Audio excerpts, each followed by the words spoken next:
folks, this is Mark Vina, CEO of SmartTech Research. SmartTech Research is proud to have Aura sponsoring my SmartTechCheck podcast. Aura security software is the all-in-one digital safety net for the whole family.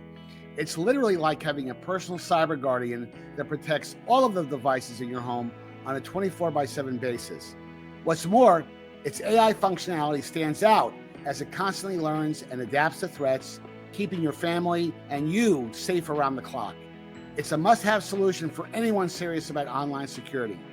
Stay tuned for a special no-obligation promo offer for Aura that will give you cybersecurity peace of mind. Hi, I'm Anna with SmartTech Research. Whether you're browsing the web, checking emails, monitoring your children's online behavior, spam calls and identity protection, and conducting online transactions, Aura has your back, ensuring a secure and seamless experience every time. Aura's comprehensive security solutions are compatible with Microsoft Windows, Apple Mac OS, Android, iOS, and iPad OS devices. For an exclusive 14-day no-obligation trial version of Aura, use the on-screen QR code or visit the website shown here. Aura is the smart, simple way to stay safe online. Hi, everyone. My name is Mark Vina, host of the SmartTechCheck podcast.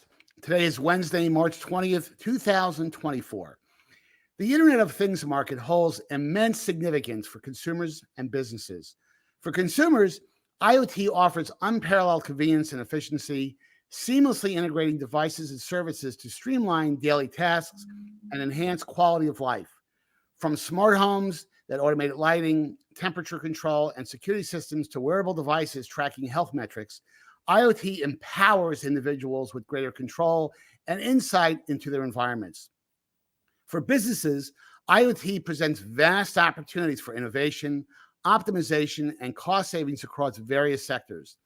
Through interconnected sensors and data analytics, companies can monitor and optimize operations, improve product quality, and deliver personalized services, ultimately driving growth and competitiveness in today's digital economy.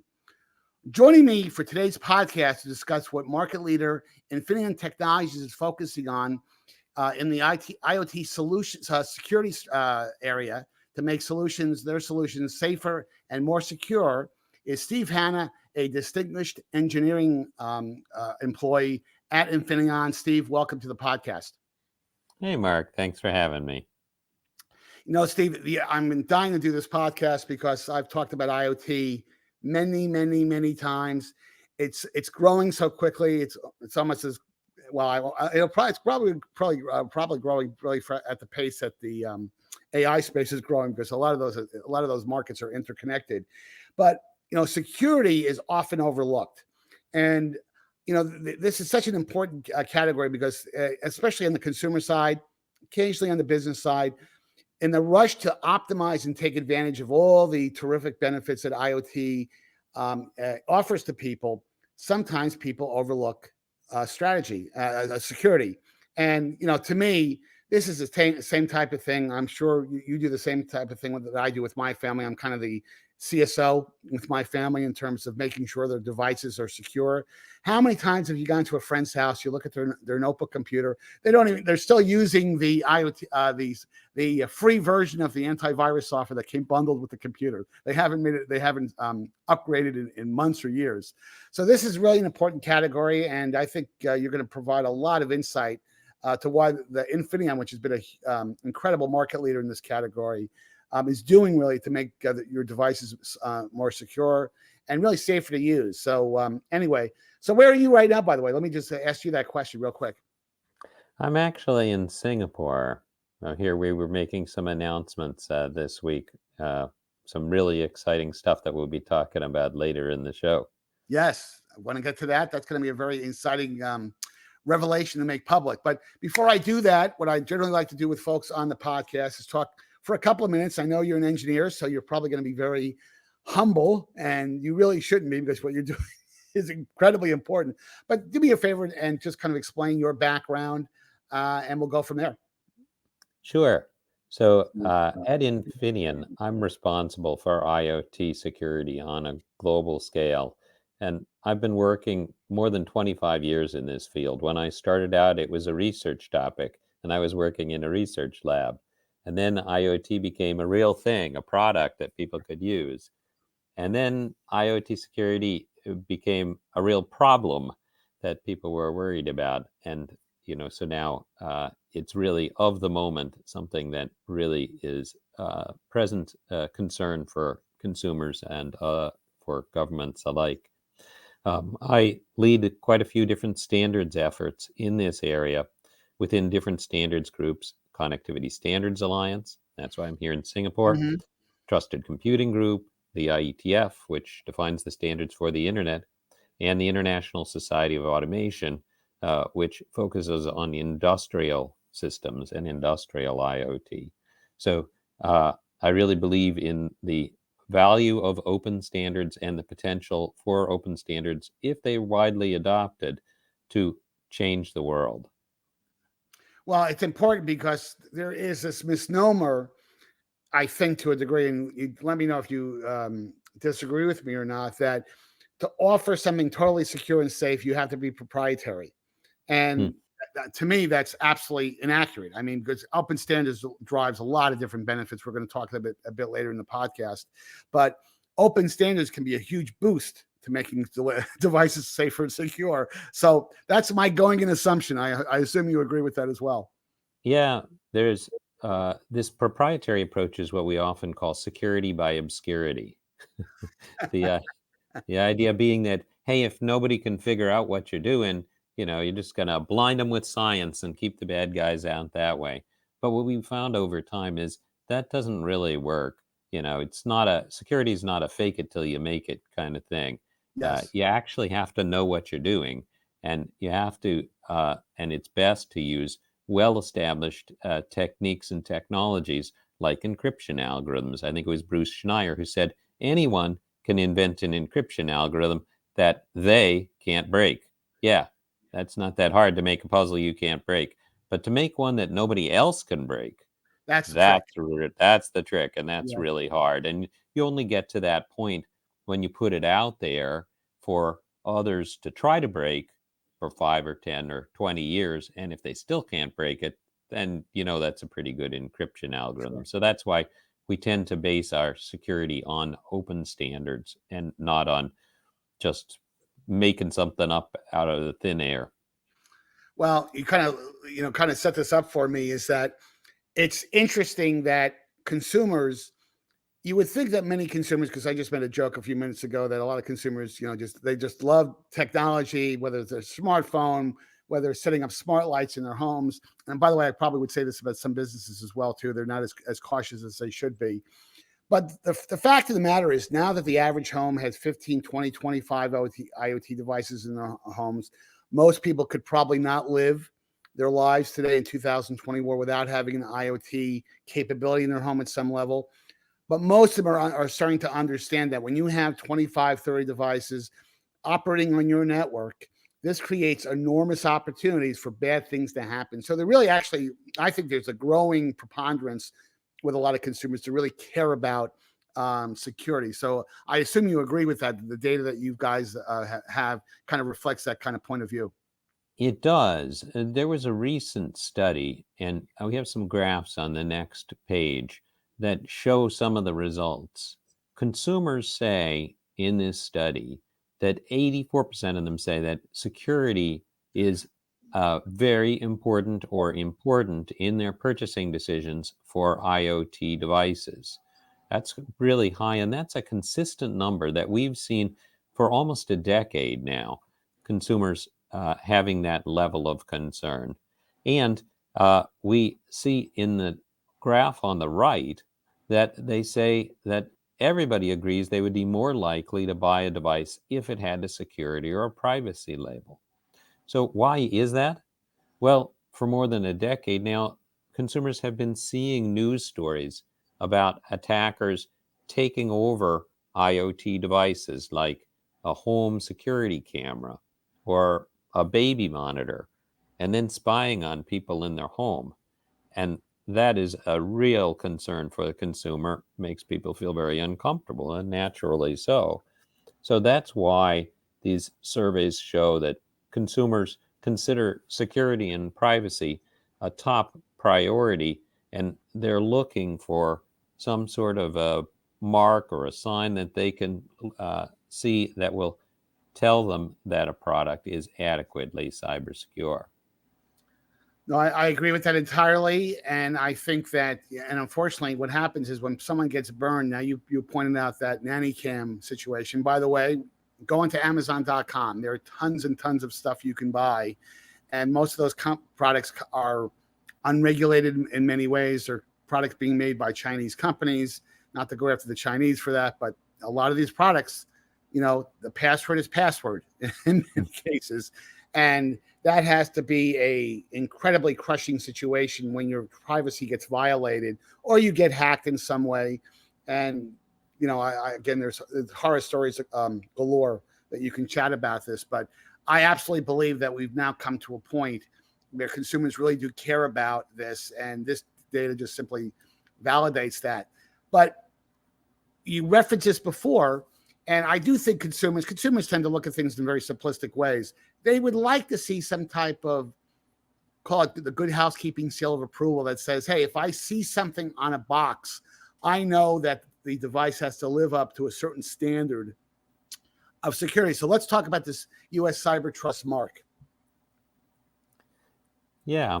So the U.S. Cyber Trust mark is one of a series of different efforts around the world where governments are responding to these consumer concerns and to the attacks that we referenced earlier by developing programs where they can have the consumer, give the consumer some confidence that the IoT products that they're purchasing have the security properties they need. And so the U.S. government, excuse me, has defined a set of minimum standards, a baseline for IoT security in the smart home. And if a product is verified to meet those standards, then it can be certified and it can receive this U.S. Cyber Trust mark. This was approved by the Federal Communications Commission at their meeting just last week in Washington, D.C. And it's a real big step forward. Now, the document that defines those essential requirements for the U.S. Cyber Trust mark is NIST IR 8425. It outlines a set of baseline security requirements for consumer IoT products, such as, for example, a requirement for data encryption and secure software updates, because your IoT devices need updates just the same way that your phone or your laptop does. Yes. But there's a bit of a challenge. You see on this map that it's not just the U.S. The U.S. is not the only country that's working on this. There's similar efforts underway in the U.K., in Europe, in Singapore, and actually in dozens of other countries. So it's quite a broad phenomenon.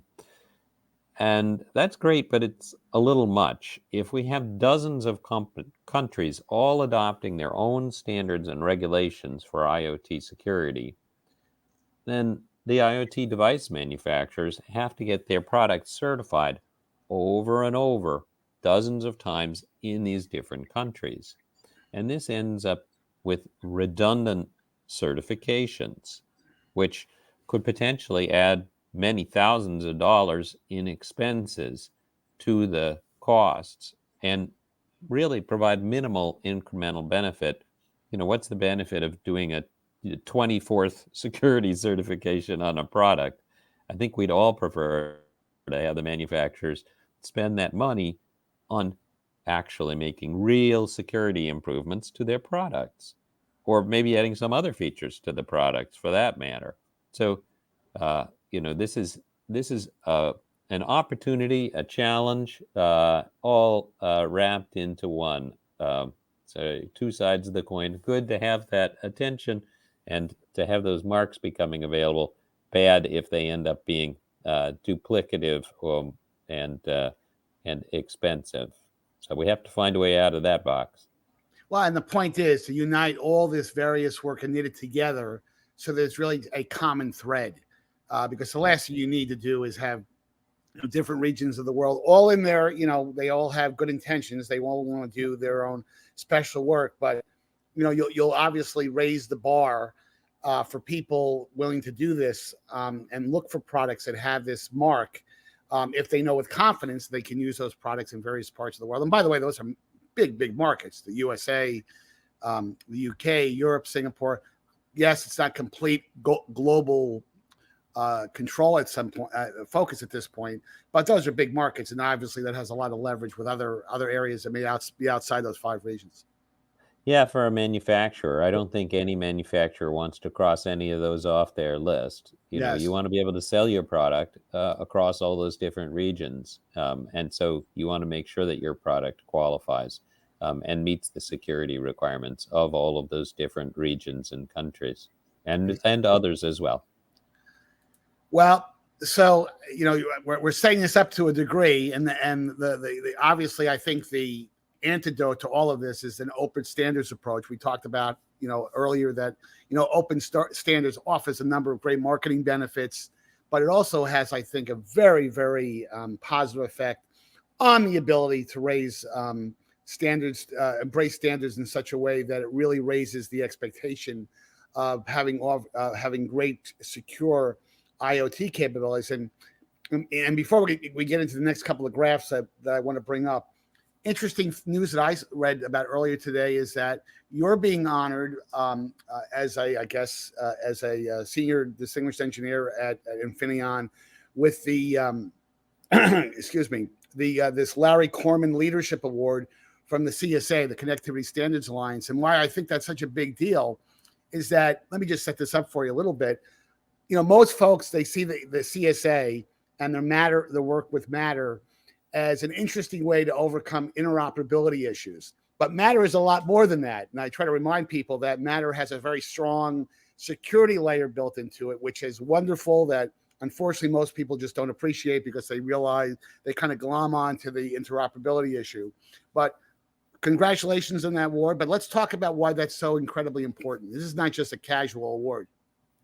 No, the Alliance only awards this once a year and to one person, and some years not even to any person. So it's in some ways sort of like a lifetime achievement Oscar, I suppose. Given to somebody who has shown the ability over a long period of time to bring together parties from all across the industry and all around the world to achieve some common goal. And part of that is what we'll be talking about in a moment, the open standards for IoT security and marks that we'll talk about. But also, I think perhaps some of it was my work on Matter security. Of course, Matter is one of those standards which was created by thousands of engineers from hundreds of companies. So I wouldn't want to claim credit for too much there, but I did lead the security teams. And when we designed and built Matter, that Matter standard, as you said, includes a very solid security substrate to make sure that all the communications that happen over that Matter protocol are adequately cyber secure. And it includes 10 new features that were not present in the smart home before, starting with your experience as you bring a product into a Matter network and you scan a QR code and then there's an authentication and attestation of that product to make sure that it's authentic, that it's not a counterfeit, that it is actually a certified product and not a clone. And then building on top of that to give it your network credentials so you don't have to go and enter passwords. We understand now that passwords are not compatible with humans. Nobody can remember lots of long, complicated passwords. That's not the way our brain is built. We have trouble remembering a phone number. And, so you end up with a system that just doesn't work for people. With Matter, we tried to design something which was more secure than a password and a lot easier. So that was a big accomplishment. But this work that we've been doing on IoT product security, I think takes it to the next level. So I'm really excited about it. Yeah, and I'll just say one thing is that I think the security component of Matter is the most unsung feature. As I said before, you know, consumers, again, I'll lump in businesses into this as well. They understand the interoperability challenges that the smart helmet has presented, IoT has presented. So don't get me wrong, the matter is a big deal because of that. But to me, that's almost a sizzle. While you'll eat the steak, is when you know that when you look for a solution that has matter compliance. By the way, and there's scores and scores of companies that are part of that are members of the CSA. I mean, and you could probably tell me stories over a beer in terms of some really intriguing conversations. I'm sure you have when you're engaging with so many different companies, but it's such a big deal, you know. But let's talk about this kind of the product security approach here and why that's so important. Well, we were talking a minute ago about the idea that all of these different countries are coming up with their own regulations, and that it's great to have the spotlight on IoT security and specifically on product security. That is the inherent security of these products. Not just do they communicate securely, but do they store your data securely? And do they have, all the other features, which we'll talk about in a moment, that you need to make sure that the software, the firmware, the storage, all of those things are properly secured. So to have the spotlight on that is great. But we have a challenge as well, that is the possible divergence across different countries. And for the last 2 years, I've been chairing a working group in the Connectivity Standards Alliance called the Product Security Working Group, where we have participation from more than 200 companies that make IoT products and the like, companies that come from all over the world, and they want to sell their products all over the world without needing to certify them separately in every country or region. So they need to produce products that can be accepted everywhere. Now, what we did was we went out and took a look at all of those regulations and standards from all those different countries all over the world, and we found them, we matched them up, and we found most of the requirements are almost identical, but each country has a few special things.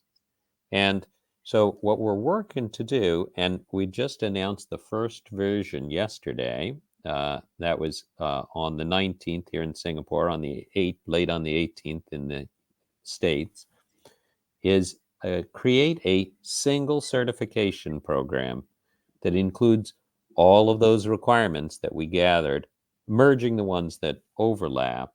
And then with this approach, companies can get their product certified once in the Alliance's certification program and meet the requirements of all those different countries. So, so we released our specification, a certification program. We have some products already certified from the Alliance membership, and now the program is open. Any manufacturer can apply. They just need to review that specification and submit the evidence showing that their product meets all the requirements in the specification. If they submit that to one of the accepted test labs, then they can get their product certified through the program, and they can put the Alliance's new product security verified mark on their product. And then that allows them to have that evidence recognized by those different countries. And so then they would also have the ability to put that country's mark on there as well, such as the U.S. Cyber Trust mark we talked about earlier, or here in Singapore, the cybersecurity label that they have for IoT. So it's sort of a certify once, qualify widely approach for the appliance makers or the device makers, and it provides a win-win-win where the device maker has that cost-effective way to get the certification. The consumer gets to see it and see that mark that they want to give them that level of confidence. And the regulator also gets the benefit because now they have a whole bunch of certified products that meet their requirements, and it raises the bar, and it's like a rising tide that raises all boats and helps all of the parties concerned. Now, so let's go into a bit more detail. How does this manifest itself from a features and requirement standpoint? Because I think that's really critical. You kind of set the stage. Now let's talk about the different elements of that. Yes, this is where the rubber meets the The road. road, yes. Exactly. And I will say that the details, all of the requirements are available on the CSA website, the Mhm. Connectivity Standards Alliance website, which is csa-iot.org. I know you have a link there Yes. in the slides. But I'd like to highlight a few of the requirements, which I think are especially salient and essential. And the first one is unique identity for each IoT device. This is something that we included in Matter as a requirement, but I want to make clear that it's possible for a device to have this, and some do already, even without implementing Matter. So the reason that's important, this unique identity, is, as I mentioned earlier, so that the consumer can have confidence that what they're buying is authentic and not a clone. And the identity ties it back to the manufacturer and lets the consumer know that they're getting what they thought they were getting, Yes. and uh, uh, also that it's properly secured. Now, beyond that, you mentioned already earlier that some of these devices historically have had backdoors or default passwords. If you went in there and you entered, 98765, well, that's isn't that tricky? We went counted down instead of counting up, or maybe the password was password, or whatever it was. Could be toadstool. It doesn't make any difference. If all of the devices had the same password, it's not going to stay a secret very long. You're going to be able to go out there and find it on the internet, and then the attackers use that and they're spying on you through your nanny cam or whatever. So that's how one of the ways that happens, and that is strictly prohibited. No hard-coded default passwords are permitted. Secure storage. Let's talk about that nanny cam. There may be a way that the video could be stored on there. Perhaps when the internet goes out and it stores that information and it sends it when the internet comes back. If that were the case, or any sensitive data stored on that device would need to be stored in a secured manner. So it might need to be encrypted, for example. And certainly, if it's being communicated over the network, there's definitely a requirement that has to be done in a secured manner. So encrypted, authenticated, integrity protected, all those things that we expect out of our communications protocols, which Matter itself delivers. But often devices support other protocols, and we need to make sure that those are secured also. Now, secure software updates. People don't think about this always, but it's necessary, just like your phone and your laptop, for your IoT device to be updated, preferably in an automated manner, because nobody has the time to go around and update them manually, every little light bulb in your house. So you want it to just get its updates when it needs them. And perhaps equally or more important, you need to know how long those updates are going to be available for, because you know as well as I that the updates aren't still available for old versions of your 10-year-old laptop. There's not going to be any updates available, Yes. or your phone. So a consumer wants to know, if I'm buying this IoT device, how long is it going to keep working, and at what point are they going to not make updates available anymore? So you want that information, and you want to have confidence that those updates are available through that period. And then those updates, that comes out of a whole secure development methodology and process that the manufacturer needs to follow. It's not rocket science here, but it's not kindergarten either. You have to follow certain procedures. Otherwise, the bad guys can stuff their code into the updates, and now you're just getting malware in your updates, which is no good. Uh, Part of this is vulnerability management. The manufacturer making sure that if there is a vulnerability, say a weakness that's found, a bug that's found in their product, that there's a standard way for people and a well-documented way for people to report that to the manufacturer, and then to make sure that it gets tracked and fixed and an update is made available to patch that problem. I wish we could get to a point where software didn't need updates, but humans are fallible and there are always bugs, and there will probably always will be in every piece of software. We have those lunar landers and things, and they end up with a software problem and then they crash. So if NASA can't get it perfect, then nobody can. So we need this ability to do the updates.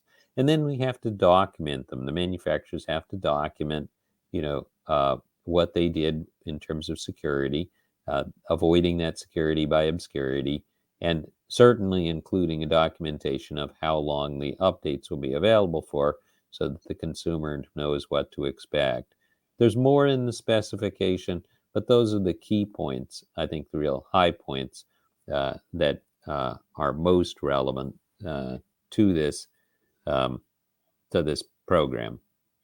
Well, we only have a couple of minutes left here, Steve. I mean, what's amazing to me about this is that the water level, the bar now has been raised tremendously.